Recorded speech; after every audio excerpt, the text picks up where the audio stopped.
ബിപിക്ക് continuous ആയിട്ട് മരുന്ന് കഴിക്കുന്നുണ്ട്. പക്ഷേ ബിപി കൺട്രോൾ ആവുന്നില്ല. അതുപോലെ കാൽപാദത്ത്, അതുപോലെ മുഖത്തൊക്കെ നീരൊക്കെ ആയിട്ട്. എന്തൊക്കെ ലക്ഷണങ്ങളാണ് ശരീരം കാണിക്കുന്നത് വൃക്കരോഗങ്ങൾ ഉണ്ടെങ്കിൽ? പ്രധാനമായും എന്തെങ്കിലും അണുബാധകളൊക്കെ ഉണ്ടാകുമ്പോഴാണ് അക്യൂട്ടായിട്ട് കിഡ്നി ഫെയിലിയർ വരിക.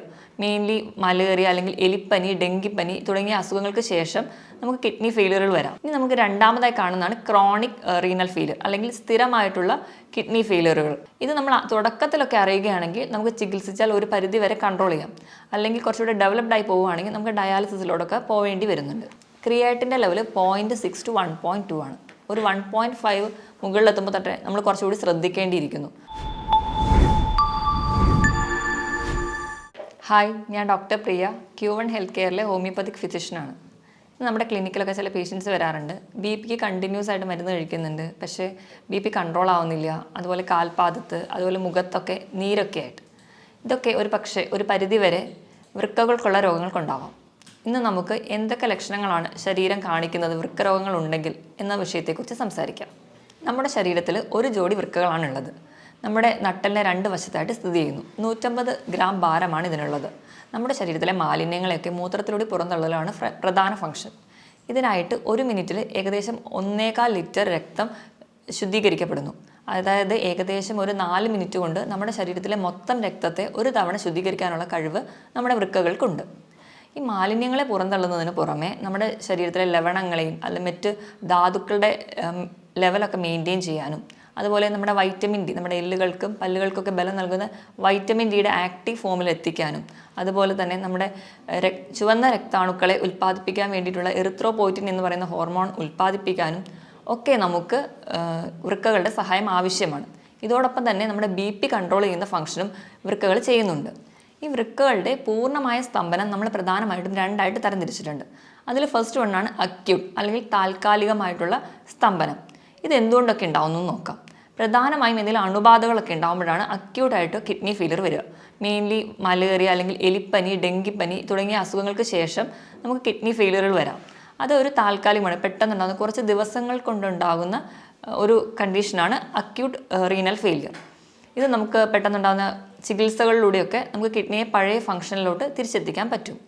ഇനി നമുക്ക് രണ്ടാമതായി കാണുന്നതാണ് ക്രോണിക് റീനൽ ഫെയിലിയർ അല്ലെങ്കിൽ സ്ഥിരമായിട്ടുള്ള കിഡ്നി ഫെയിലിയറുകൾ. അതെന്തുകൊണ്ടൊക്കെ ഉണ്ടാവുന്നത് നോക്കാം. അണുബാധകൾ കൊണ്ടുവരാം, അല്ലെങ്കിൽ ജനിതകമായ മറ്റ് രോഗങ്ങൾ കൊണ്ടുവരാം, അല്ലെങ്കിൽ കണ്ടിന്യൂസ് ആയിട്ടുള്ള സ്റ്റോൺ കിഡ്നിയിൽ ഉണ്ടാവുന്നതുകൊണ്ട്, അതുപോലെ തന്നെ ബിപി, ഷുഗർ തുടങ്ങിയ രോഗങ്ങളുള്ളവർക്കും ക്രോണിക്കായിട്ട് നിന്ന് അത് കിഡ്നി ഫെയിലിയറിലോട്ട് പോകാം. ഇത് നമ്മൾ തുടക്കത്തിലൊക്കെ അറിയുകയാണെങ്കിൽ നമുക്ക് ചികിത്സിച്ചാൽ ഒരു പരിധി വരെ കൺട്രോൾ ചെയ്യാം. അല്ലെങ്കിൽ കുറച്ചുകൂടി ഡെവലപ്ഡ് ആയി പോവുകയാണെങ്കിൽ നമുക്ക് ഡയാലിസിസിലോടൊക്കെ പോവേണ്ടി വരുന്നുണ്ട്. ഇനി കിഡ്നിയുടെ രോഗങ്ങളൊക്കെ നമുക്ക് എങ്ങനെ തിരിച്ചറിയാമെന്ന് നോക്കാം. അതിന് പ്രധാനമായി നമ്മൾ ചെയ്യുന്നത് ഒന്നെങ്കിൽ ബ്ലഡ് ടെസ്റ്റ് അല്ലെങ്കിൽ യൂറിൻ ടെസ്റ്റാണ്. ബ്ലഡ് ടെസ്റ്റ് ചെയ്യുമ്പോൾ ആദ്യം തന്നെ നമ്മൾ ഹീമോഗ്ലോബിൻ ലെവൽ നോക്കുമ്പോൾ കിഡ്നി കംപ്ലയിൻ്റ് ഉള്ളവർക്ക് ഹീമോഗ്ലോബിൻ്റെ അളവ് കുറഞ്ഞിരിക്കുന്നത് കാണാം. രണ്ടാമതായിട്ട് നമ്മൾ കിഡ്നി ഫംഗ്ഷൻ ടെസ്റ്റ് ചെയ്യും. അതിൽ യൂറിയയും ക്രിയാറ്റിനുമാണ് നമുക്ക് കൂടുതൽ ഇമ്പോർട്ടൻസ് നൽകുന്നത്. യൂറിയയുടെ നോർമൽ ലെവൽ എന്ന് പറയുന്നത് 5 to 20 ആണ്. അത് കിഡ്നി പേഷ്യൻസിൽ കൂടുതലായിട്ട് നിൽക്കുന്നത് കാണാം. ക്രിയാറ്റിൻ്റെ ലെവൽ 0.6 to 1.2 ആണ്. ഒരു 1.5 മുകളിലെത്തുമ്പോൾ തൊട്ടേ നമ്മൾ കുറച്ചുകൂടി ശ്രദ്ധിക്കേണ്ടിയിരിക്കുന്നു. 2 മുകളിൽ പോവുകയാണെങ്കിൽ, 2 മുകളിൽ പോവുകയാണെങ്കിൽ സ്ഥിതി കുറച്ച് ഗുരുതരമാണ്. അപ്പോൾ കിഡ്നിക്ക് എന്തോ കംപ്ലയിൻറ്റ്സ് ഉണ്ട്, സീരിയസ് ആയിട്ടുള്ള പ്രശ്നമുണ്ട്. അതുകൊണ്ട് നമുക്ക് വേഗം ഒരു ട്രീറ്റ്മെൻറ്റിലോട്ട് പോകേണ്ട ആവശ്യമുണ്ട്. കിഡ്നി ഫെയിലിയറിന് പ്രധാനമായും 3 കാരണങ്ങളാണ് പറയപ്പെടുന്നത്. ഒന്നാമത്തേത് ബിപി കൺട്രോൾ ചെയ്യാൻ പറ്റാതെ പോകുന്നത്. രണ്ടാമത്തേത് ഡയബറ്റിസ് കൺട്രോൾ ചെയ്യാൻ പറ്റാതെ പോകുന്നത്. മൂന്നാമത്തേത് പാരമ്പര്യമായിട്ട് എന്തെങ്കിലും കിഡ്നി രോഗങ്ങളുള്ള കുടുംബങ്ങളിലുള്ളവർക്കും ഇത് കാണുന്നുണ്ട്. ഇനി നമ്മുടെ കിഡ്നിക്ക് എന്തെങ്കിലും രോഗങ്ങളൊക്കെ ബാധിച്ചിട്ടുണ്ടെങ്കിൽ, അല്ലെങ്കിൽ ക്രോണിക് കിഡ്നി ഫെയിലിയറിലോട്ടൊക്കെ പോകുമ്പോഴേക്കും നമ്മുടെ ശരീരം പല ലക്ഷണങ്ങൾ കാണിക്കും. ഇതെന്തൊക്കെയാണ് ഈ അടയാളങ്ങളെന്ന് നമുക്ക് നോക്കാം. ഇതിൽ ഒന്നാമത്തേതാണ് അമിതമായ ക്ഷീണം. അമിതമായ ക്ഷീണം എന്ന് പറയുമ്പോൾ തന്നെ തളർച്ച, അമിതമായ കിതപ്പ്, അതുപോലെ തന്നെ തലവേദന, തലകറക്കം, അതുപോലെ ഒന്നിലും കോൺസെൻട്രേറ്റ് ചെയ്യാൻ പറ്റാതെ വരുന്നൊരു കണ്ടീഷൻ.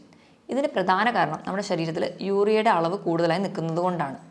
ഇതോടൊപ്പം തന്നെ നമ്മുടെ രക്തത്തിൽ HBയുടെ അളവ് കുറയുന്നത് കൊണ്ട് നമുക്ക് വിളർച്ച ഉണ്ടാകുന്നതായും കാണാം. ഇനി രണ്ടാമത്തെ ലക്ഷണമാണ് ഉറക്കക്കുറവ്. നമുക്ക് നല്ല ക്ഷീണം ഉണ്ടെങ്കിലും നമുക്ക് ഒരു ഡീപ്പ് സ്ലീപ്പ് കിട്ടത്തില്ല, ഒരു മയക്കം മാത്രമേ ഉണ്ടാവുള്ളൂ. ഇപ്പോൾ ഉറങ്ങുകയാണെങ്കിൽ തന്നെ കൂർക്കം വലി ഉണ്ടാവുന്നതായി കാണാം. അതുപോലെ തന്നെ നമ്മുടെ അടുത്ത് കിടക്കുന്ന ആൾക്ക് നമ്മുടെ മൂക്കിൽ നിന്ന് വരുന്ന ശ്വാസത്തിന് ഒരു മൂത്രത്തിൻ്റെ ഗന്ധം അനുഭവപ്പെടുന്നതായി കാണാം. ഇതിന് കാരണവും നമ്മുടെ രക്തത്തിൽ യൂറിയയുടെ അളവ് കൂടുതലായി നിൽക്കുന്നത് കൊണ്ടാണ്. മൂന്നാമത് നമ്മുടെ ശരീരം കാണിക്കുന്ന ഒരു ലക്ഷണമാണ് സ്കിന്നിനുണ്ടാവുന്ന ചേഞ്ചസ്. സ്കിന്നിന് പ്രത്യേകിച്ച് ഒരു കോസ് ഒന്നും ഇല്ലാതെ സ്കിന്നിന് ഭയങ്കരമായിട്ട് ചൊറിച്ചിൽ വരാം. പ്രധാനമായും നമ്മുടെ കാൽമുട്ടിന് താഴെയുള്ള ഭാഗത്താണ് ചൊറിച്ചിൽ കാണാറ്. ഇപ്പോൾ ഡയബറ്റീസും കൂടെയുള്ള കിഡ്നി പേഷ്യൻസിനാണെങ്കിൽ ഇതിൽ കാലിൻ്റെ ആ ഭാഗത്ത് കറുത്ത നിറം കൂടി കാണാം. ഇതിന് കാരണം മൂത്രത്തിലൂടെ നമ്മുടെ പോയിസണസ് ആയിട്ടുള്ള സബ്സ്റ്റൻസ് ഒന്നും പുറന്തള്ളാതെ അത് നമ്മുടെ രക്തത്തിലായി തന്നെ നിൽക്കുന്നത് കൊണ്ടാണ് ഇങ്ങനെ ചൊറിച്ചിലും അതുപോലെ ഈ കറുത്ത നിറമൊക്കെ കാണുന്നത്.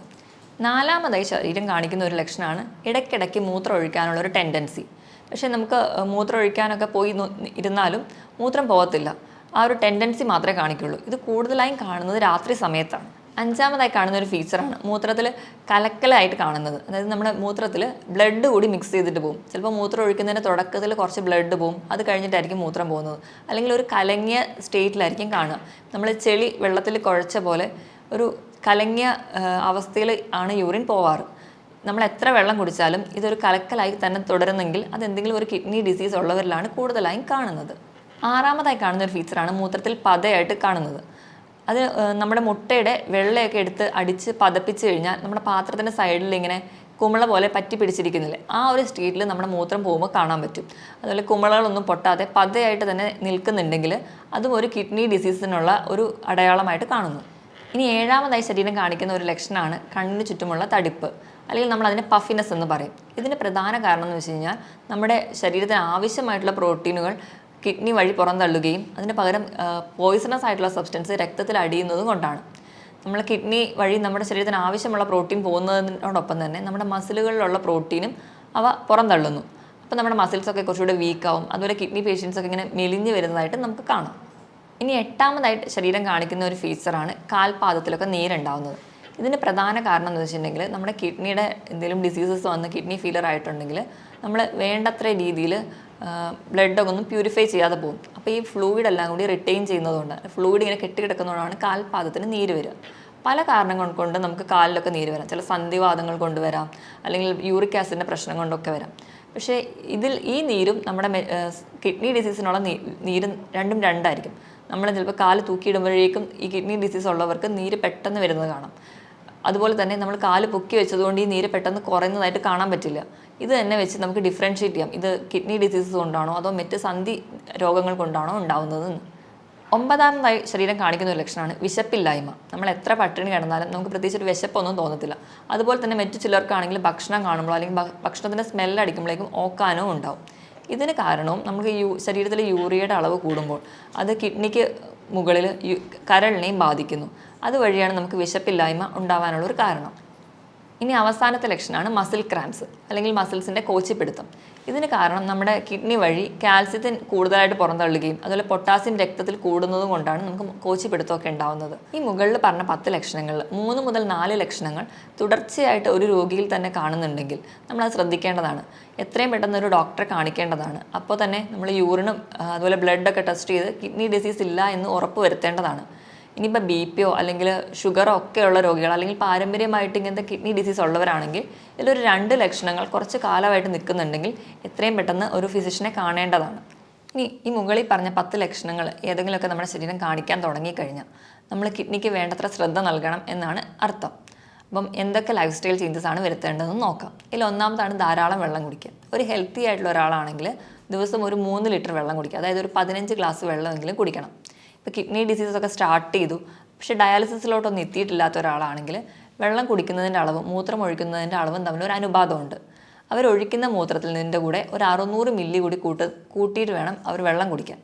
ഇപ്പം 2 ലിറ്റർ ആണ് ഒരാൾ ഒഴിക്കുന്ന മൂത്രമെങ്കിൽ അവർ കുടിക്കേണ്ട വെള്ളത്തിൻ്റെ അളവ് 2600 മില്ലി ലിറ്ററാണ്.